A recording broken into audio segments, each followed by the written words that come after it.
Mavic Air 1. Onko vörttivehe vielä 2024? Mennään katsomaan.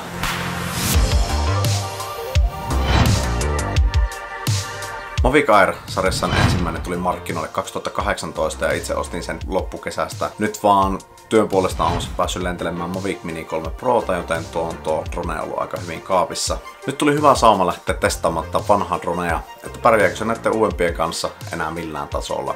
Totta kai tämän ikäisessä droneessa lähes kaikki on jäänyt vähän jälkeen uusiin droneihin verrattuna. Mutta ainut asia, mikä minua häiritsi niin oikeasti, oli se, miten paljon ohjaan ja drone otti häiriötä rakennuksista.